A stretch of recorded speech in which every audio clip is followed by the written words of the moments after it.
La fête des mères est une journée comme une autre pour certains, un jour magique pour d'autres.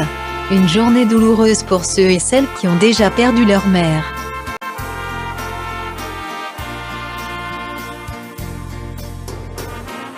Des milliers d'étoiles dans le ciel, d'oiseaux dans les arbres, de fleurs dans les jardins, d'abeilles sur les fleurs, de coquillages sur la plage, de poissons dans la mer, et seulement une maman. Le rôle de mère, variant quand même un peu selon la culture et les origines, subit des évolutions au fil des générations. Mais ce rôle reste à la base, celui d'être la principale fournisseuse de soins, présente au quotidien pour les petits bonheurs comme les petits malheurs.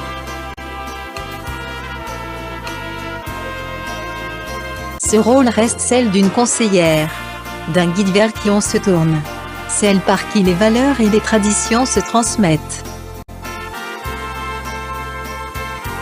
Écoute un peu ce que des enfants ont dit à propos de maman.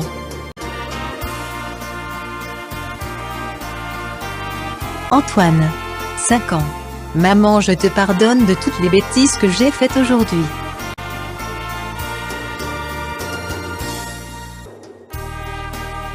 Léa, 8 ans. Maman, j'ai peur. Est-ce que tu peux avoir peur pour moi? Théo, 5 ans. Dis maman, je peux dormir avec toi? Non mon garçon. Les mamans dorment avec les papas et les petits garçons avec leur doudou. Bien. On n'a qu'à donner un doudou à papa. Nathan, 4 ans. Une maman, c'est une personne qui accomplit bénévolement un certain nombre de tâches qui devraient normalement être accomplies par 10 personnes. Regarde un peu ce que les enfants font pour leur maman. Une empreinte de la main dans un moule de pâte à sel, agrémenté d'un cadre de coquillage.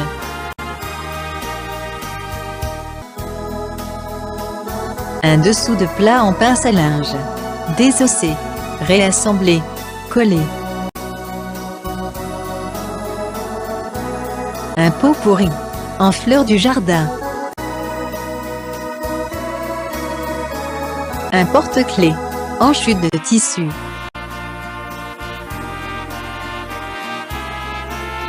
Et, des années plus tard, un bouquet de fleurs apporté par un livreur, ou un petit mot, un baiser, ou simplement un coup de téléphone.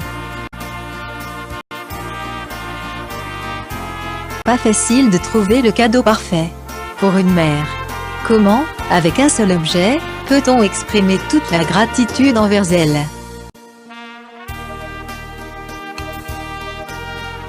Vive la singularité! Et bonne fête à toutes les mamans.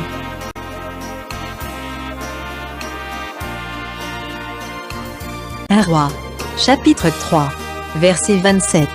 Le roi, prenant la parole, dit: Donnez à la première l'enfant qui vit, et ne le faites point mourir. C'est elle qui est sa mère. Luc. Chapitre 2. Verset 51. Il descendit avec eux pour aller à Nazareth. Et il leur était soumis. Sa mère gardait toutes ces choses dans son cœur. À vendredi prochain si Dieu veut. Les Sibylles de Balata.